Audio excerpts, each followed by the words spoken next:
domingo 8 de noviembre.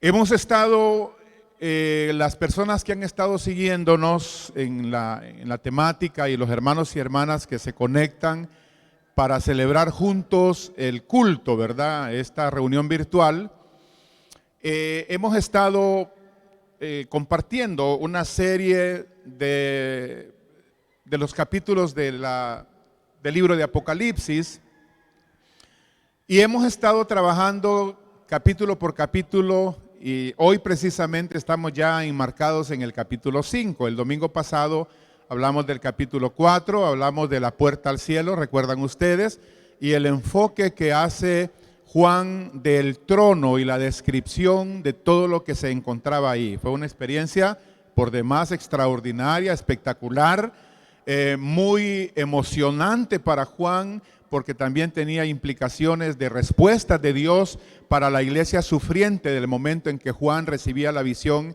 y la escribía.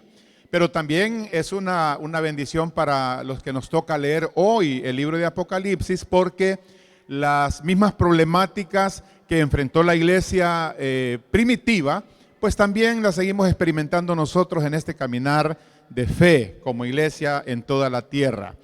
Y hoy vamos a entrar entonces al capítulo 5 de Apocalipsis. Y déjenme hacer aquí ya la ubicación del pasaje para que podamos disfrutar de la lectura y también de las enseñanzas que este hermoso libro nos deja a todos, ¿verdad? Muy bien, capítulo 5, verso 1 en adelante. Y paso a la lectura de inmediato.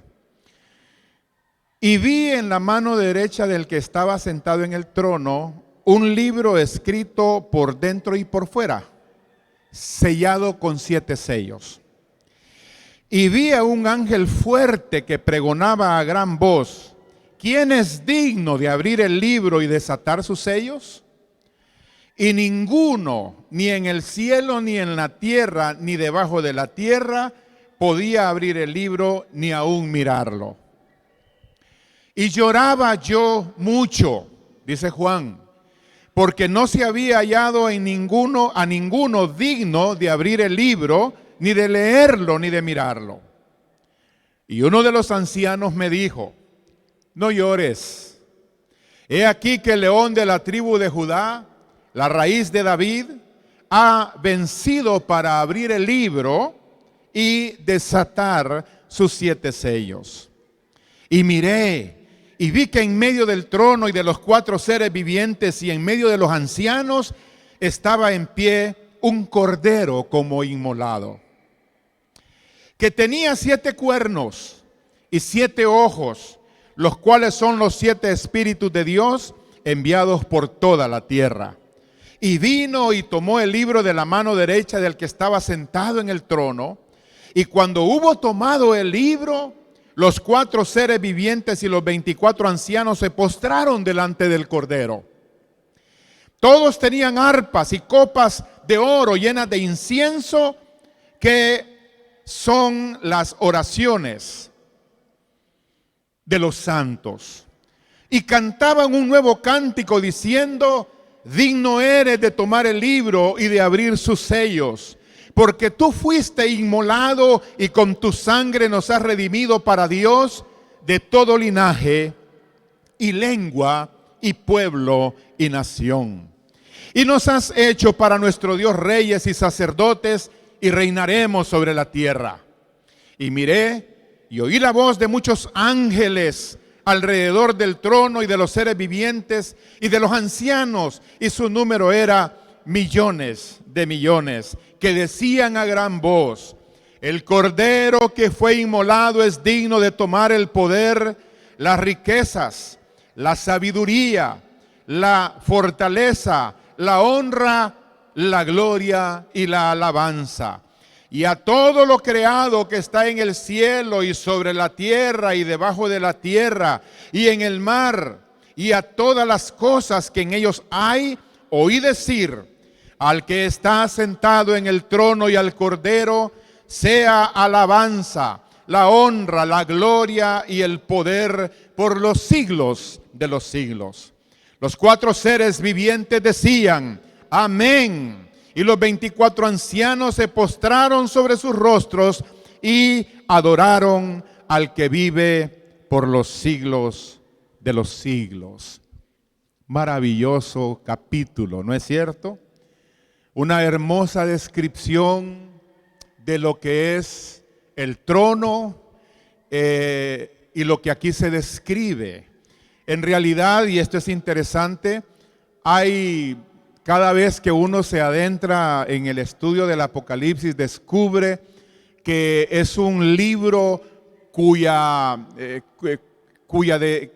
descripción, cuya simbología y tratar de seguir todos los escenarios que se presentan en el cielo, ciertamente es una labor bastante difícil, porque hay que trabajar el tema de la interpretación. El mismo apóstol Juan, como ya lo hemos dicho, se encontró con la limitante de su vocabulario, de poder expresar lo que miraba.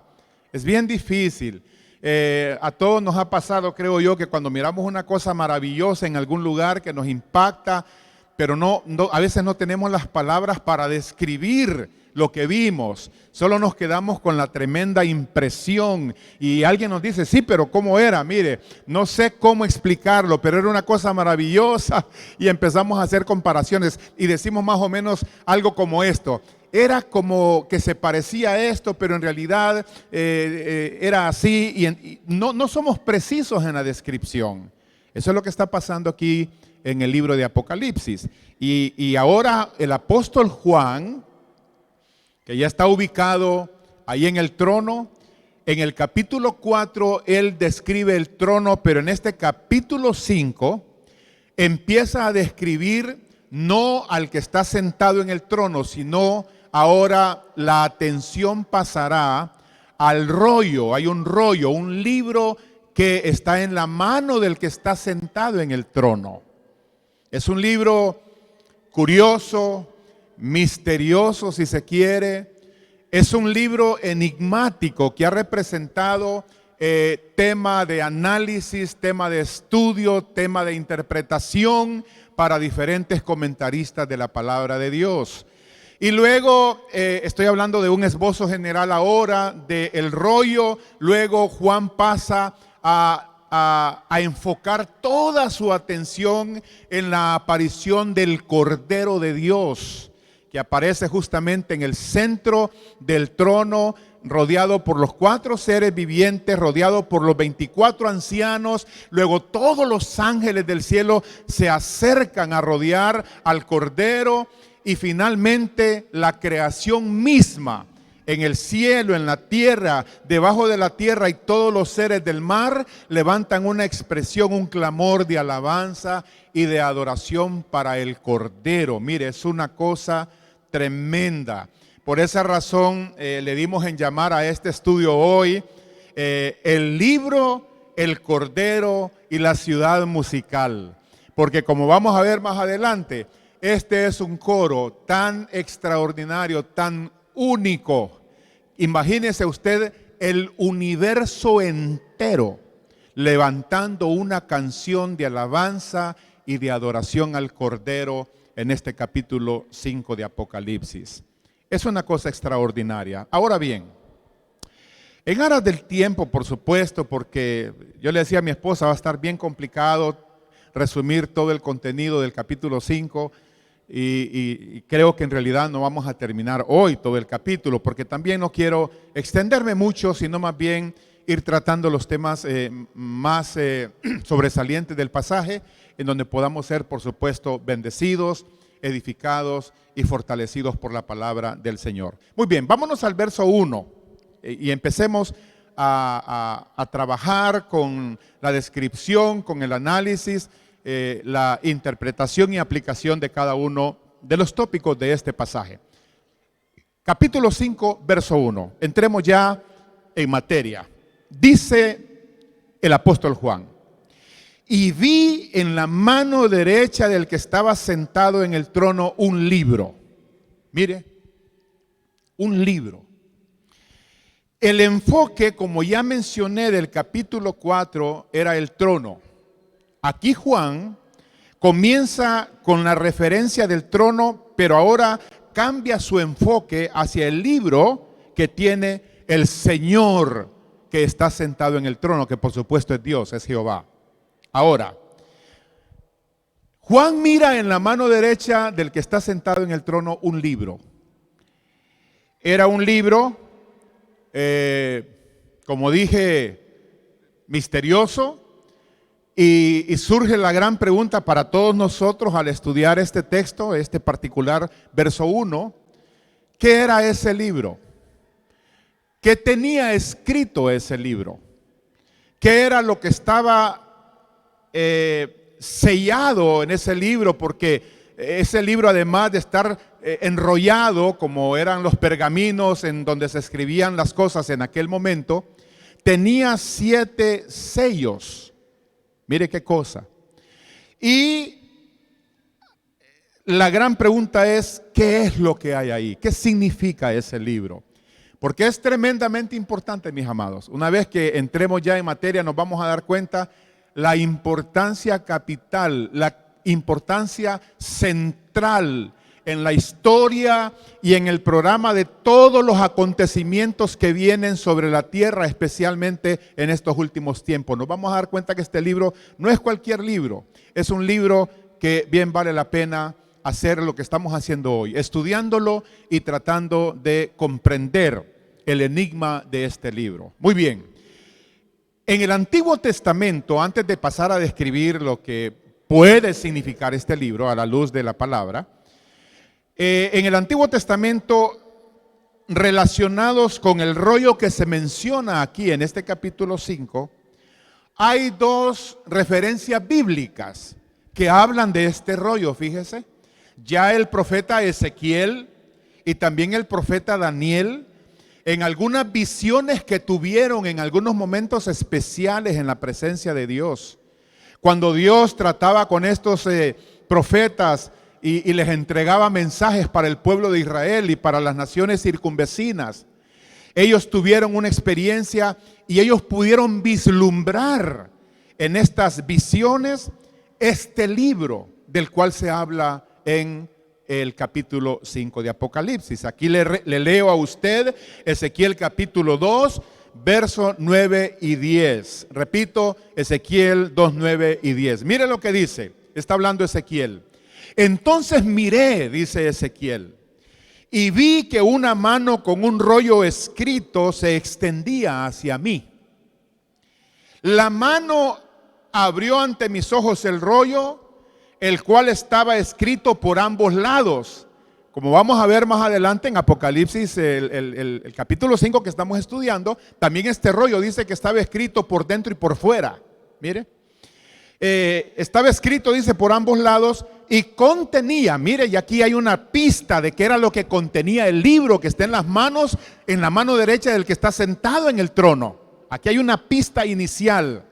Y dice él, y contenía, escuche bien, lamentos, gemidos y amenazas. Qué tremendo. Mire, ese libro que está en la mano del Todopoderoso en el trono, dice Ezequiel que contenía lamentos, gemidos y amenazas. Muy bien, mantengamos eso en mente.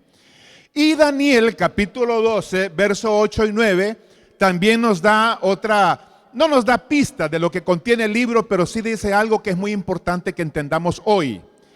Le dice el Señor, dice Daniel en el capítulo 12, versos 8 y 9, dice: yo oí, también estaba en un momento de visión, Dios le estaba mostrando cosas a Daniel. Daniel fue un tremendo profeta que jugó un papel importantísimo en el retorno de Israel del exilio de nuevo hacia Jerusalén.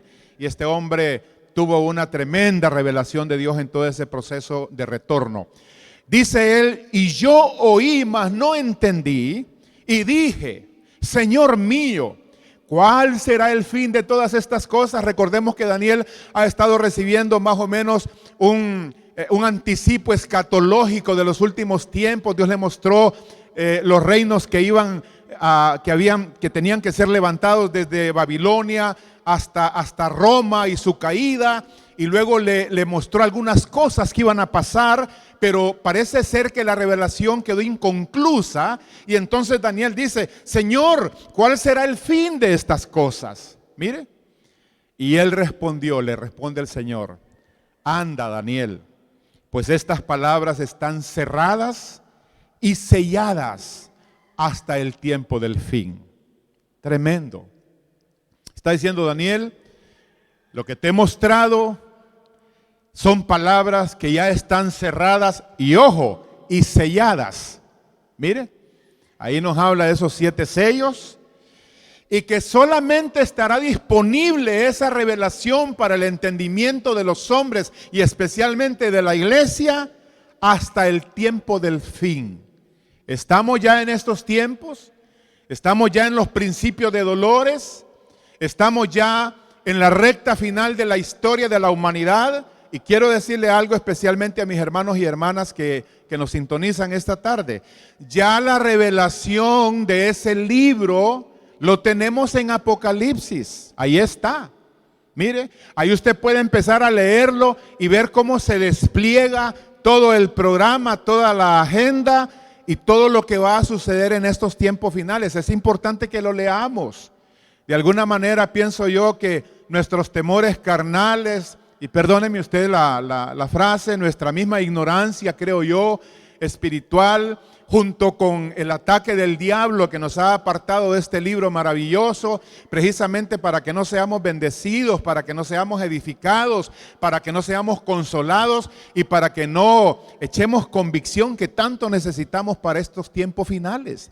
El libro de Apocalipsis no habla de la victoria del anticristo, no habla de la victoria del falso profeta, no habla de la victoria de Satanás, no habla de la victoria de las grandes potencias mundiales, de ninguna manera. El libro de Apocalipsis revela la gran victoria, el gran poder, la gran manifestación gloriosa del Hijo de Dios, levantándose para vencer las fuerzas del mal y entrando a una eternidad donde gobernará la tierra y el reino juntamente con la iglesia para siempre. Es un mensaje poderoso, es un mensaje tremendamente consolador, esperanzador, especialmente para el pueblo de Dios. Así que, mis hermanos y hermanas, aquí estamos entonces frente a una maravillosa manifestación profética de lo que está aconteciendo en el capítulo 5 de Apocalipsis. Muy bien, déjeme entonces avanzar.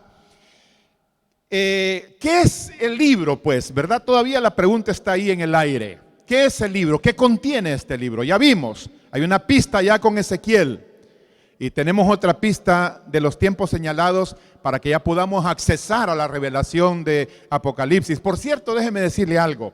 Yo he estado notando en las redes, en las predicaciones, en los maestros de la palabra, en los predicadores, en hermanos y hermanas preciosos que quizás no tengan mayor escolaridad, pero qué maravilloso es verlos hablar de este tema y ver cómo les acompaña la revelación de Dios, la gracia, compartiendo una palabra entendible de algunos temas de Apocalipsis. Eso quiere decir que el Espíritu Santo está trayéndole a la iglesia un acercamiento con este libro. Está empujando la iglesia a la lectura de este libro para que podamos entender la revelación, como ya mencioné, de las verdades que están en este libro maravilloso. Muy bien.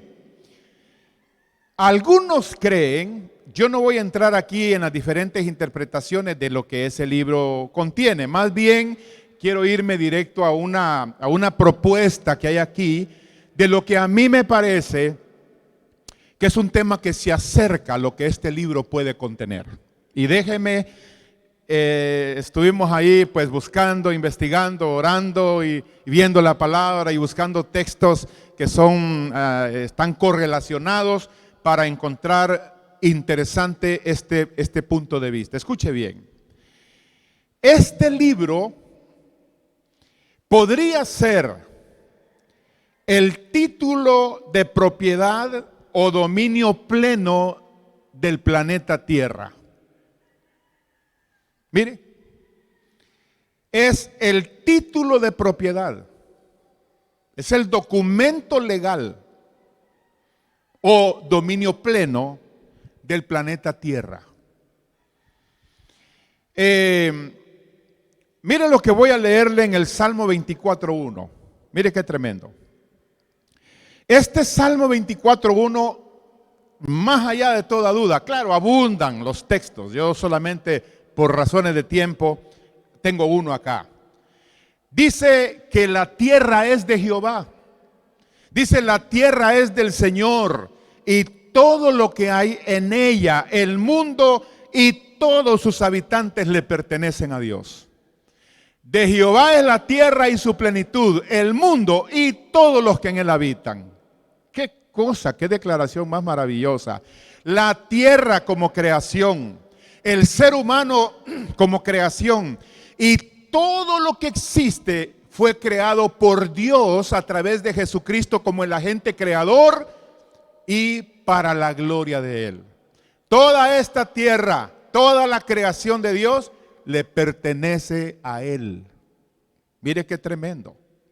Ahora bien, aunque todo le pertenece a Dios, es propiedad de Él, ¿cómo es que ese libro es un título de propiedad que ahora está en las manos, en la mano derecha del que está sentado en el trono? ¿Qué es lo que pasó para entender la importancia de ese libro en las manos derechas del Señor? Bueno, en Génesis capítulo 3, verso 14 al 19, no vamos a tener todo el tiempo de leerlo, pero déjeme resumirle lo que está ahí, porque lo que vamos a leer ahorita es los alcances y las consecuencias de la caída, del pecado, por causa de Adán y Eva.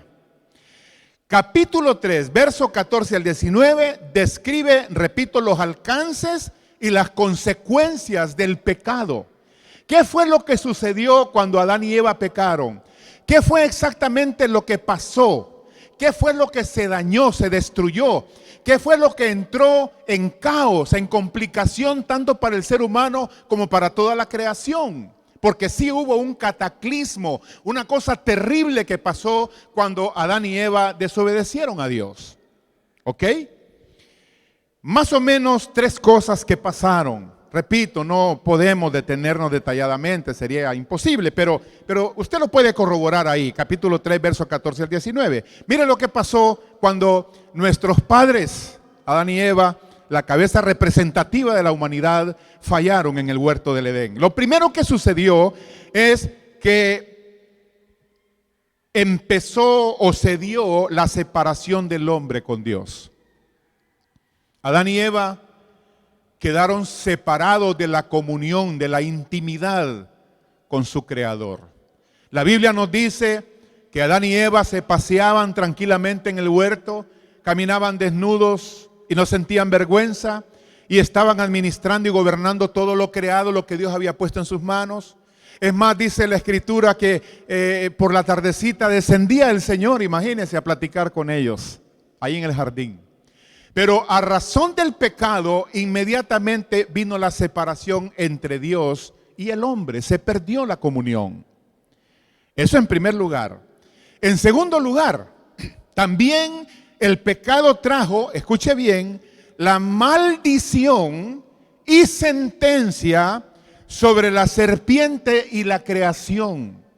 Mire, el Señor maldijo a la serpiente, le dijo: sobre tu pecho te arrastrarás y polvo comerás todos los días de tu vida. Algunos comentaristas han dicho, a razón de ese texto en que se maldijo a la serpiente, que probablemente la serpiente no era una criatura fea, así como la serpiente que entendemos hoy o que conocemos hoy, sino que era una criatura hermosa, bella. Porque desde el momento que el Señor la maldice para que se arrastre sobre su pecho y coma polvo todos los días de su vida, significa entonces que no se arrastraba, que caminaba erguida. Y que probablemente era hermosa porque de otra manera a lo mejor Eva no se le hubiera acercado a platicar con ella. Bueno, mire, son interpretaciones. Pero también la maldición vino sobre la creación. Mire qué tremendo. Sí, vino sobre la creación. porque el Señor dijo, bueno, de ahora en adelante cardos y espinos crecerán. Había un huerto maravilloso donde Adán y Eva lo trabajaban, pero producía sin ningún problema. La tierra era fértil, era sumamente generosa con todos los elementos y la capacidad de producir sin esfuerzo alguno.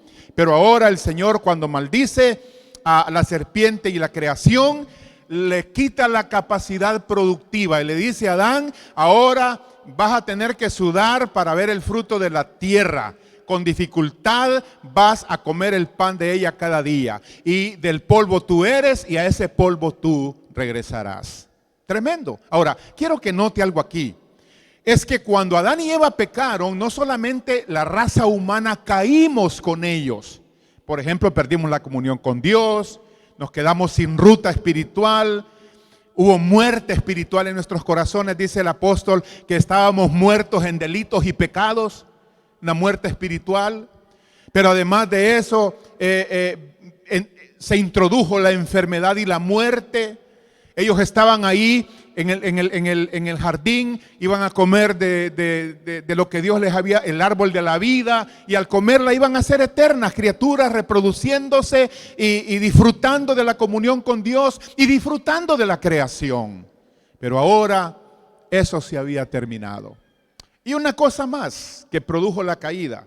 Quiero que tome nota porque estamos hablando también de que la creación sufrió una profunda caída. Todo esto que conocemos, nuestra tierra, nuestro planeta, también está sujeto a esclavitud por causa de nuestro pecado. Entonces mire qué interesante. Estamos haciendo este recorrido ahí para que luego veamos y regresemos al libro, al rollo que estaba en la mano derecha del que estaba sentado en el trono. Ahora, inciso C, o número 3. Y tanto el hombre como la tierra, el hombre y la creación, quedarían bajo esclavitud, ojo, del Dios de este presente siglo. ¿Quién es ese Dios? Es Satanás. Mire lo que dice 2 de Corintios, capítulo 4, verso 4. En los cuales, dice el apóstol, el Dios de este siglo cegó el entendimiento de los incrédulos para que no les resplandezca la luz del evangelio de la gloria de Cristo, el cual es la imagen de Dios. Mire, aquí hay una referencia del Dios de este siglo. Ahora mire cómo se da ahí esa transición maligna, perversa de parte del enemigo. Cuando Dios le dio la autoridad a Adán y a Eva de cuidar la creación, de gobernarla, de sojuzgarla, de administrarla pues, y que Adán cayó frente a Satanás bajo el engaño, bajo la mentira, desobedeciendo a Dios, legalmente, mire qué cosa, mire, legalmente el primer Adán le traspasó la autoridad al Dios de este siglo para gobernar a la humanidad caída y también dañar la creación de Dios y convertirse así en el Dios de este siglo. Mire qué cosa, mire qué cosa. Ahora, quiero que entendamos algo acá. La creación sigue siendo de Dios, claro que sí. De Él es el mundo y todo lo creado, como dice el Salmo. Pero en este momento, ilegalmente, por causa del pecado, el Dios de este siglo se apodera de la creación. Mire lo que dice también 1 Juan 5:19. Sabemos que somos de Dios, dice Juan, y el mundo entero está bajo el maligno. Mire qué cosa, tremendo. Es decir, que el pecado de Adán y Eva le dieron derecho de inquilinato a Satanás. Se convirtió el inquilino de esta tierra. Y vino para someterla bajo su mentira, bajo su influencia y bajo sus huestes de maldad que gobiernan sobre toda la tierra, especialmente, por supuesto, en el hombre caído, en aquella gente que no le conoce. El apóstol Pablo también lo dice así en Romanos 8:21, mire, porque también la creación misma, esta creación nuestra, será libertada de la esclavitud de corrupción, mire, a la libertad gloriosa de los hijos de Dios. Ahora bien, Aquí hay algo interesante que es hacia donde queremos llegar, y lo escribí en mis notas y se lo quiero leer a usted. Y es lo siguiente: cuando el diablo ofreció a Jesús los reinos de este mundo, ¿se acuerda la tentación en el desierto? Le dijo: si postrado me adorares, te entregaré los reinos de este mundo. Quiero decirle algo: cuando Satanás hizo, algunas personas han dicho, bueno, pero eso era una farsa y Jesús lo sabía. ¿Cómo podía el diablo ofrecerle los reinos de este mundo a Jesús? Pero fíjese que no es cierto. Recuerde que Él se convirtió legalmente en el inquilino usurpador de la creación, así que no estaba fuera de lugar cuando le estaba ofreciendo al Señor los reinos de este mundo. Por eso es que era una tentación. Si usted sabe que algo no es cierto, nadie lo puede tentar con una mentira. Pero desde el momento que a usted le ofrecen algo y usted sabe que es cierto, se convierte en una tentación. Ahora, aquí es donde entra el tema de lo que Jesús hizo con su sacrificio en la cruz del Calvario. Prestemos atención a esto, por favor.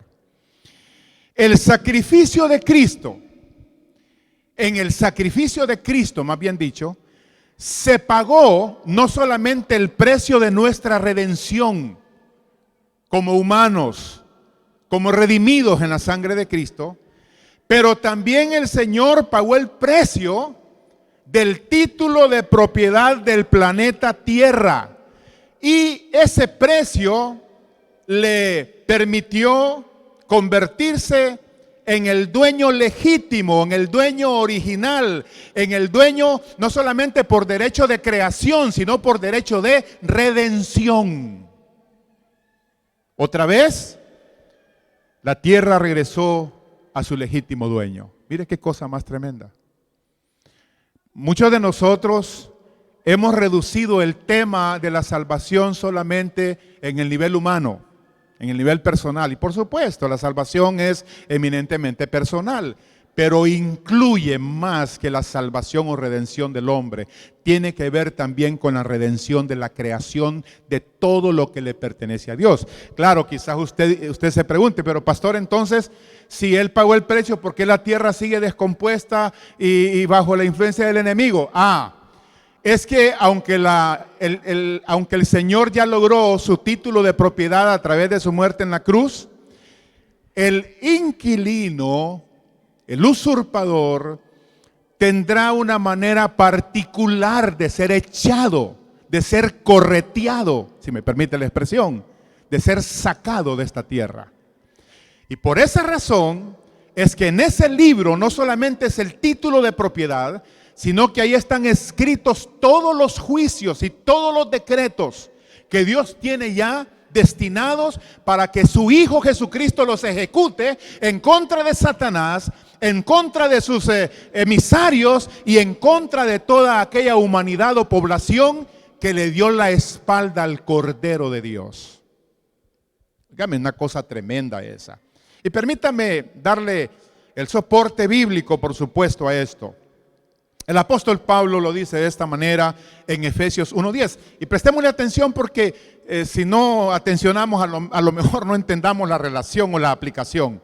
Dice el apóstol Pablo en Efesios 1:10: de reunir todas las cosas en Cristo, en la dispensación del cumplimiento de los tiempos, ojo, así las que están en los cielos como las que están en la tierra.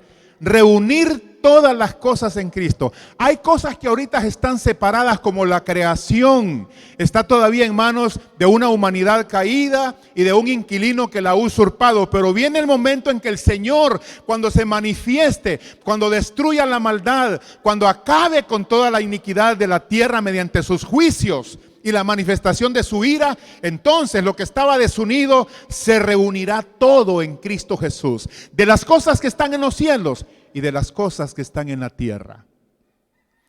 Colosenses 1:20 también sigue el mismo hilo de interpretación. Dice Colosenses 1:20: y por medio de Él, de Jesús, mire, está hablando de los efectos o de los alcances salvíficos de la obra redentora de Cristo. Dice: y por medio de Él, de Jesús, Atención a esa palabra. Reconciliar consigo. Reconciliar es religar, amarrar de nuevo, vincular, unir. Por medio de él, reconciliar consigo todas las cosas, así las que están en la tierra como las que están en los cielos, haciendo la paz mediante la sangre de su cruz. Miren que aquí habla de cosas y no de seres humanos. Ya sabemos que la redención incluye a los seres humanos, por supuesto, pero habla de cosas también. Y cosas tiene que ver justamente con la creación material que le pertenece a Dios. Por esa razón la Biblia dice que cuando Dios haga nuevas todas las cosas, incluye la creación de cielos nuevos y tierra nueva. Ahora, quiero decirle algo que es importante en eso de la tierra nueva. Muchos pensamos, y así será hasta cierto punto, pero no del todo. Muchos pensamos que Dios se va a deshacer de esta tierra mediante una gran explosión cósmica que el apóstol Pedro la menciona, que dice que los elementos ardiendo serán fundidos, ¿verdad? Hablando de la tierra por el fuego. Pero muchos comentaristas que han estudiado a fondo el tema sacan una conclusión muy interesante. Muy interesante.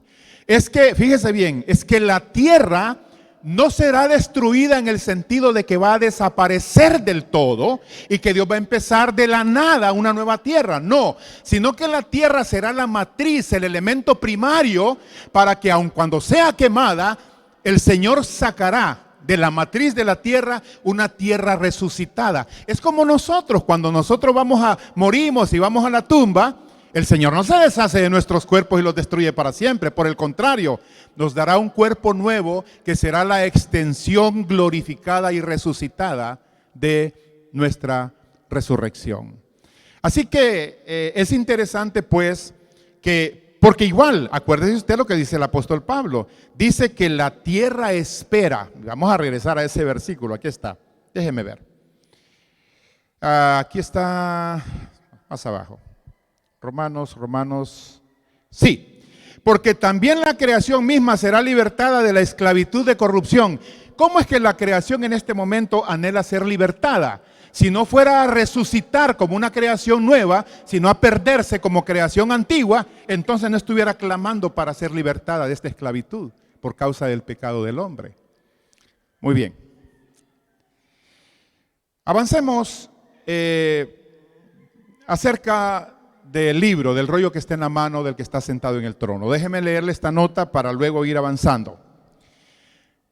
Concluimos pues que este documento legal también contiene los juicios y los decretos establecidos por Dios. No solamente es un documento legal, no solamente es un título de propiedad, pero ahí está escrito lo que Dios escribió, mire, en ese libro cerrado y sellado, escribió de lo que iba a hacer con respecto a Satanás, con respecto a sus emisarios y con respecto a una humanidad que le dio la espalda a Dios, especialmente en el final de los tiempos. Ok. Sobre los enemigos del Cordero y los eventos de la historia final. El antiguo inquilino, como ya lo hemos dicho, de este planeta será expulsado juntamente con todos sus emisarios para siempre. Alguien en cierta oportunidad preguntó, y es una de esas preguntas difíciles, ¿verdad? Bastante controversiales y complicadas. Decía, ¿qué garantiza? Mire qué pregunta, y a lo mejor usted se la ha hecho o tal vez no, pero al escucharla se va a dar cuenta que no deja de ser interesante. Preguntaba, ¿qué garantía tenemos que en el cielo, cuando estemos con Cristo ya redimidos como iglesia, qué garantía tenemos de no volver a pecar? Mire qué pregunta más difícil, ¿va? Y fíjese que la respuesta es esta, que hay dos cosas que hacen que el ser humano hoy peque, o pequemos para incluirnos en la colectividad, en la humanidad entera. Hay dos cosas. Una es la naturaleza pecaminosa en nuestro cuerpo, es decir, lo que la Biblia llama iniquidad, esa parte caída de nuestra naturaleza humana. Eso es lo que nos hace pecar. O la concupiscencia, los deseos de la carne. Ahora bien, cuando nuestros cuerpos sean glorificados, nuestro cuerpo ya no llevará la concupiscencia en su naturaleza, lo cual nos deja incapacitados para pecar. Mire, y la otra situación que nos hace pecar es la influencia de Satanás. Él es el gran tentador. Ahora, ese tentador, cuando venga el juicio de Dios sobre la tierra, dice la Escritura que será agarrado y lanzado al lago de fuego para siempre jamás. Ya no habrá un tentador merodeando, por así decirlo, el cielo, la nueva Jerusalén. Ya no habrá posibilidad de pecar, porque las dos causas primarias han sido eliminadas: Satanás para siempre y la concupiscencia de nuestra carne para siempre. Muy bien. Hay una pregunta que está vinculada también con este tema, y me gustaría hacerla solamente para nuestro conocimiento y para nuestra edificación también. Fíjese bien. Mire usted estas preguntas que surgen en esta reflexión. ¿Por qué razón, uno se pregunta, el Señor no destruye a Satanás y sus huestes de un solo y ya? Y nos evitamos tanta complicación de lo que viene sobre la tierra, de estos juicios simbolizados con sellos, trompetas, copas de la ira, plagas. ¿Por qué razón no viene el Señor y ya de un solo destruye al diablo, lo manda donde tiene que ir, y nosotros quedamos ya tranquilos, reinando con el Señor para siempre? Aquí está la respuesta. Aquí está la respuesta. Es, en primer lugar, por la salvación de los que todavía tienen que ser salvos. Si el Señor hiciera algo así, una gran cantidad, no sabemos cuánto, de gente quedaría sin la posibilidad de entrar a la salvación, a la vida eterna que es en Cristo Jesús. Esa es una respuesta, y segunda de Pedro 3:9 lo dice. Mire lo que dice: el Señor no retarda su promesa, según algunos la tienen por tardanza, sino que es paciente para con nosotros, no queriendo que ninguno perezca, sino que todos procedan al arrepentimiento. Cuando alguien dice: ay Señor, yo quiero que tú ya vengas, está bien, y a lo mejor todos queremos eso, pero en realidad Él se detiene y hay un programa que está pendiente a ejecutarse antes del final de los tiempos, o más bien en el final de los tiempos, precisamente porque todavía hay cantidades de personas que necesitan entrar en la salvación. Y por cierto, los responsables de eso somos la iglesia. A nosotros se nos dio la gran comisión para que evangelicemos, para que discipulemos, para que hagamos la obra y entren la plenitud de los que tienen que ser salvos.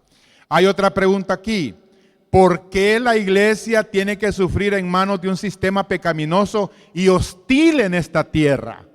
Alguien dice: pastor, si Él es el dueño de la creación, si Él ya logró su obra redentora en la cruz del Calvario, si Él ya venció, ¿por qué razón como iglesia tenemos que seguir en esta tierra en un sistema que es pecaminoso y hostil a la iglesia, enemiga de la iglesia? ¿Por qué? Aquí está la respuesta.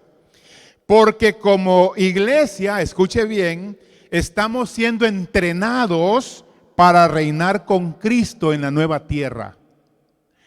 El Señor está capacitando a su esposa, a su iglesia, a aprender a gobernar en este mundo, primeramente el pecado, a gobernar la maldad, a gobernar la naturaleza pecaminosa con la gracia de Él, con la obra del Espíritu Santo y la bendita palabra de Dios. Y nos está usando como instrumentos también para que llevemos la redención a los confines de la tierra. Entonces Dios está entrenándonos. Cuando usted dice: ay pastor, no aguanto estas luchas, estas pruebas, es que Dios te está capacitando para que reines con Él por la eternidad, en su reino eterno.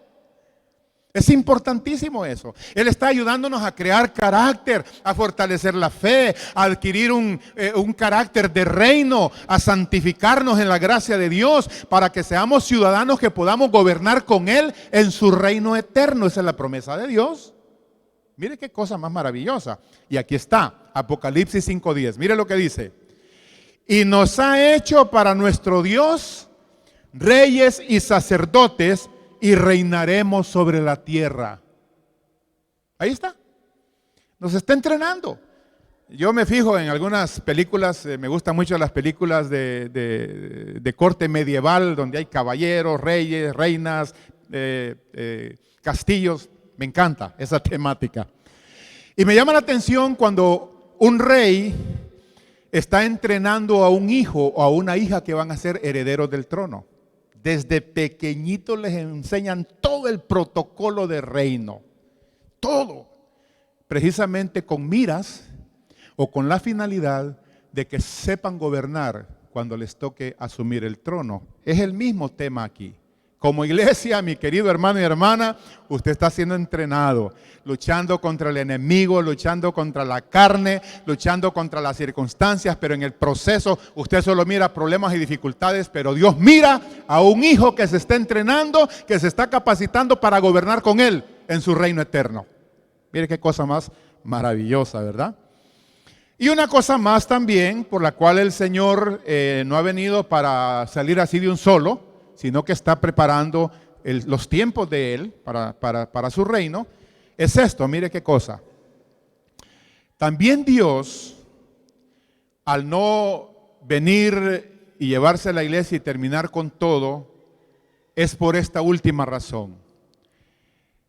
Él está esperando que se cumpla un principio que se ve a lo largo de toda la palabra de Dios con respecto a esto, a cómo Dios trata con la maldad del hombre. Es decir, que el Señor desata sus juicios cuando la maldad ha alcanzado su mayor expresión. Mire qué cosa.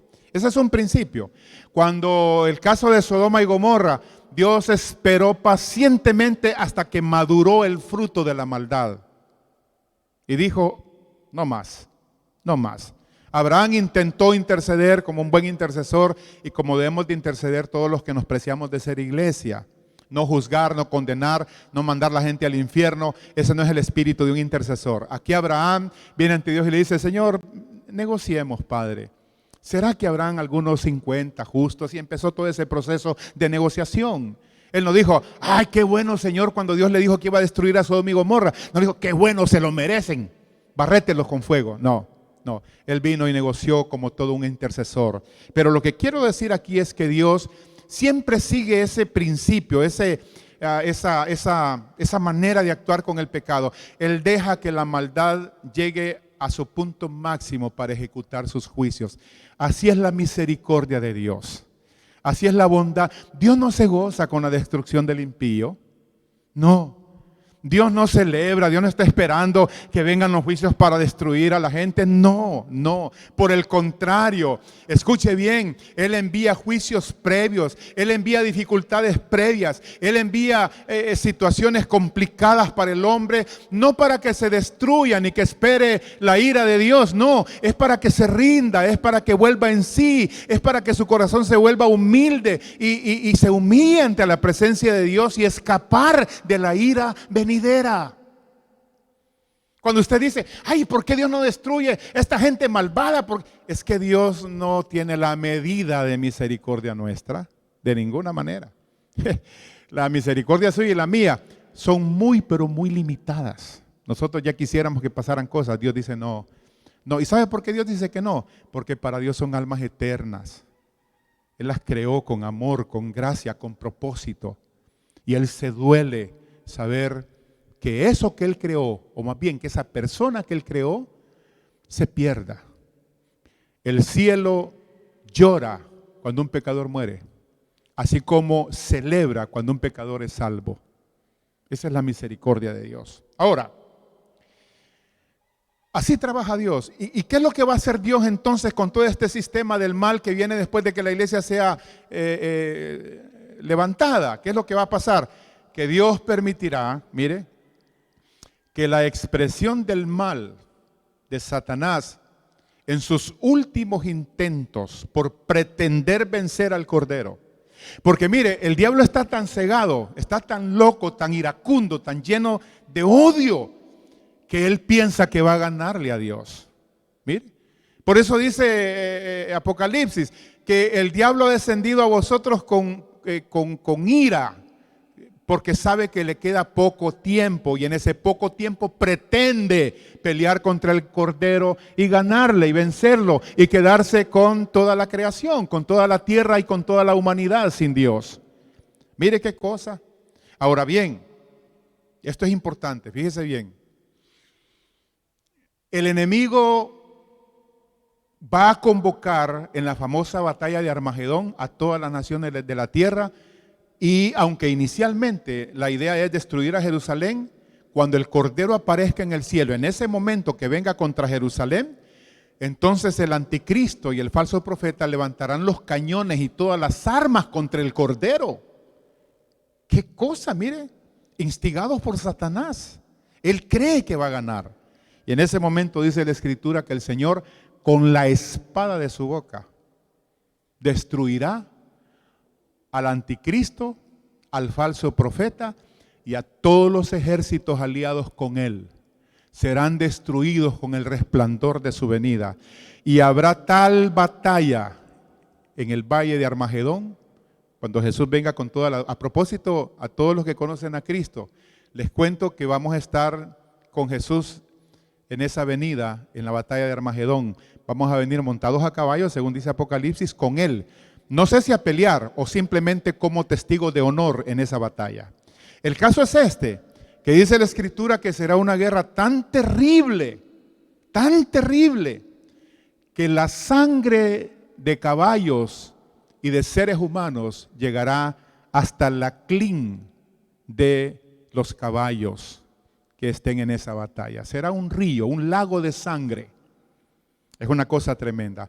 Pero ¿por qué menciono esto? Porque el Señor está permitiendo que la maldad madure hasta que se cumpla proféticamente la medida del mal. Y entonces Él dice, será desatada su ira, la ira del Cordero de Dios, que vendrá contra la maldad, contra Satanás y sus demonios. Es una cosa tremenda.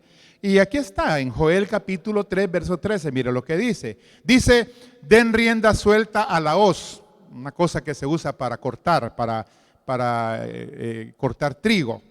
Den rienda suelta a la hoz, porque la cosecha está madura. Aquí no está hablando de agricultura, está hablando simbólicamente de los juicios de Dios sobre la tierra en ese momento que lo menciona Joel.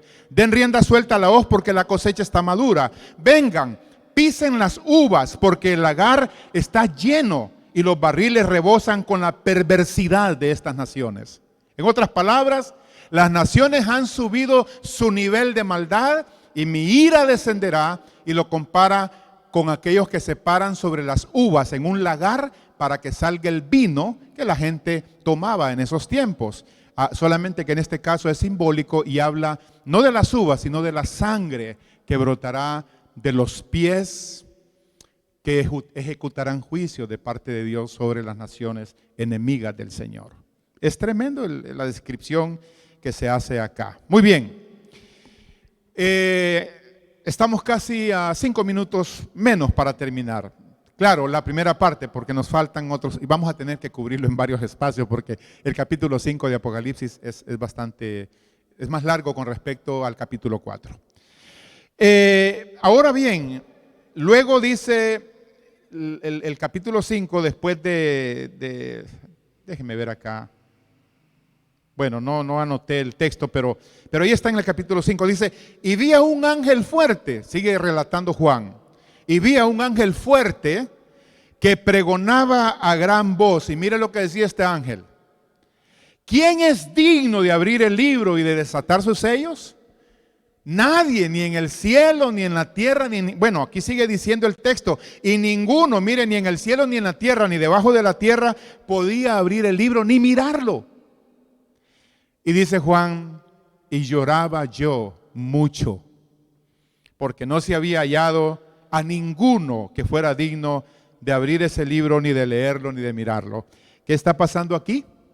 Bueno, que Juan está ahí, expectante, el momento es climático, es decir, de clímax, ¿verdad?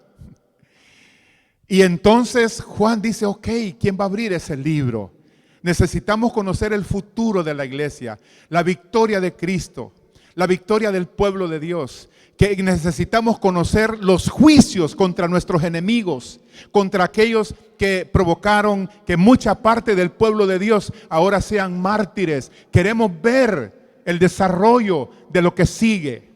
Además, se le había prometido a él en el capítulo 4, ven y sube y te mostraré las cosas que vendrán. Así que cuando no hay nadie que abra el libro, Juan empieza a llorar.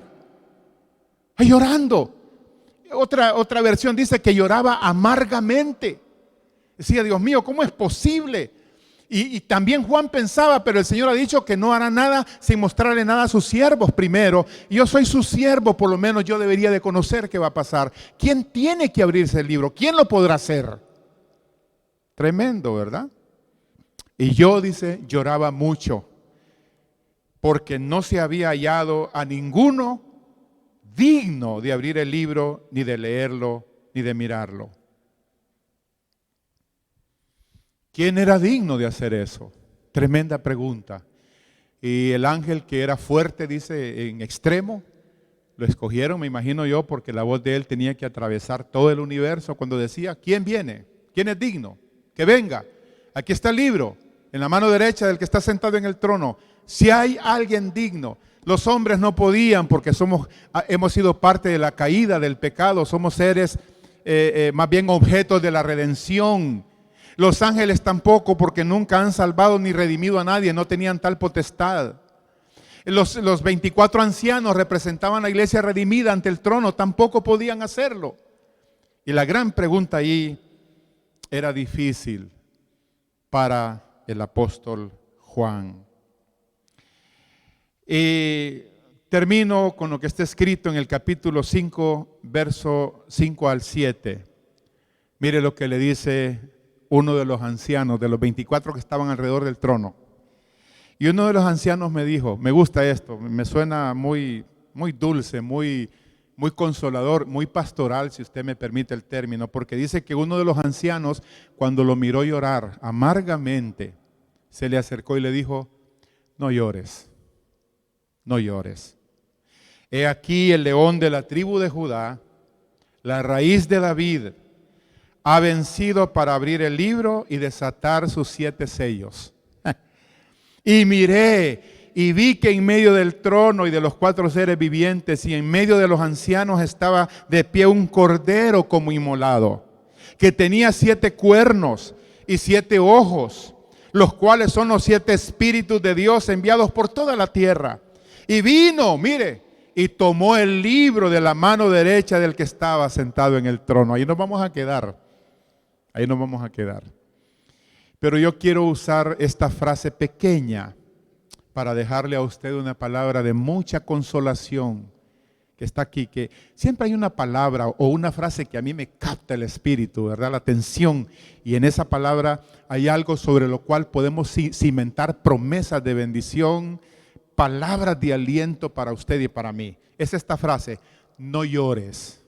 Mire, esa frase se le escuchó a Jesús mientras hacía su ministerio en la tierra un montón de veces. Le dijo a Marta y a María, no llores, no lloren. Le dijo a la viuda de Naín, que se le murió su hijo, no llores. Le dijo a Jairo, ten confianza, no llores. Y el mismo Cristo que nos dijo en la tierra, todavía desde el cielo se deja escuchar la voz, en este caso a través de uno de los ancianos, que nos dice no llores. ¿Por qué le dice el anciano Juan que no llore? Le está diciendo, Juan, no llores. Te quiero decir algo. Tus lágrimas, aunque son sinceras y válidas hasta cierto punto, pero son innecesarias. ¿Por qué? Porque el león de la tribu de Judá ha vencido. Él tiene la victoria.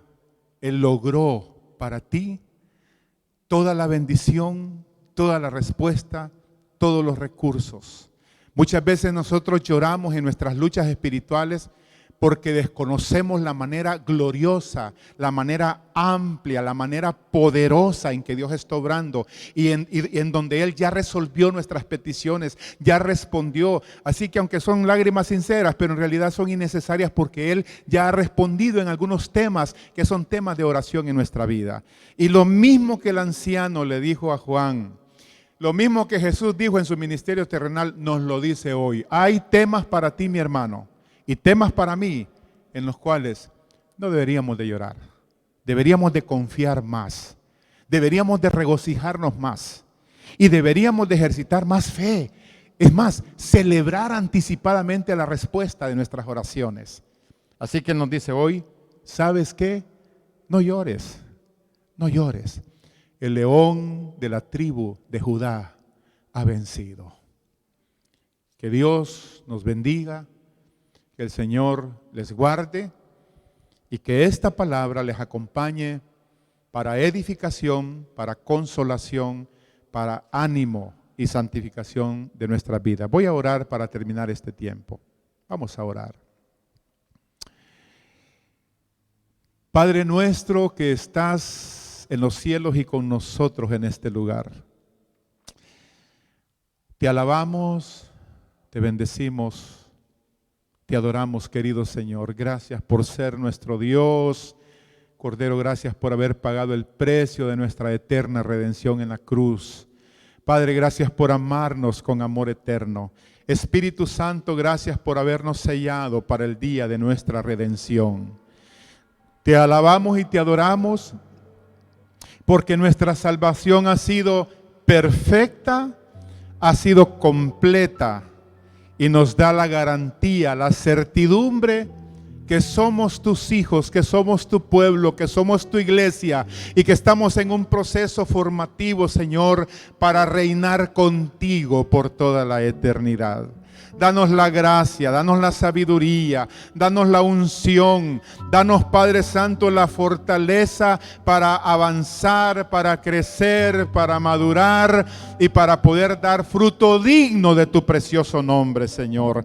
Ayúdanos cada día, Padre, a conocerte más, a amarte más, a servirte mejor, a enamorarnos de tu santidad y amarte, Señor, a amarte como dice la Biblia, a tal grado que nos deleitemos contigo.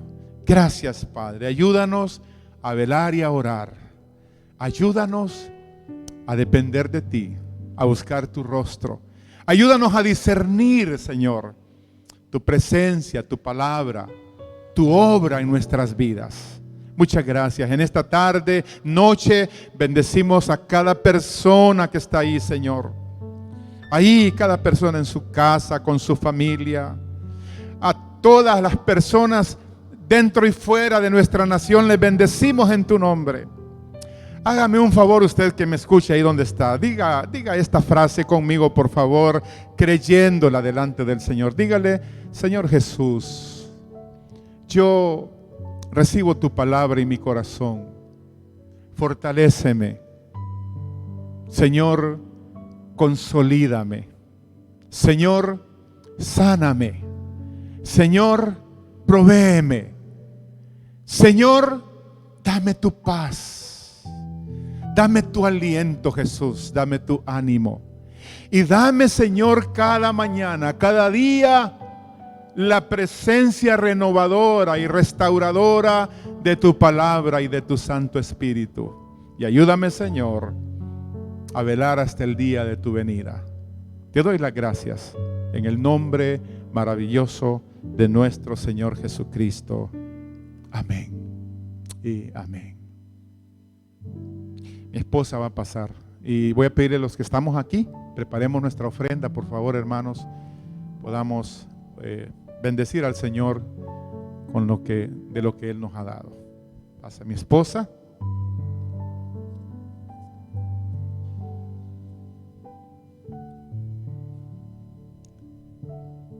Gracias, Dios, por este tiempo. Gracias, Jesús, porque sigues diciendo a nuestros corazones que tú eres nuestro aliento, que tú eres nuestra fortaleza y nuestro ánimo. Gracias, Jesús. Señor, gracias por darnos el privilegio de dar para tu obra. Estamos agradecidos y nos declaramos ofrendadores, diezmadores, dadores alegres para tu obra. En el nombre de Cristo Jesús. Amén. Ahí en su casa, recoja usted la ofrenda con su familia, ¿verdad? Y puede durante la semana pasar por aquí dejándola.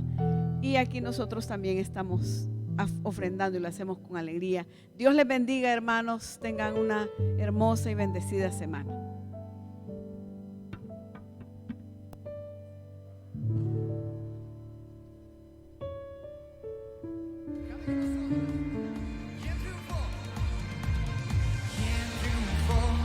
Sobre la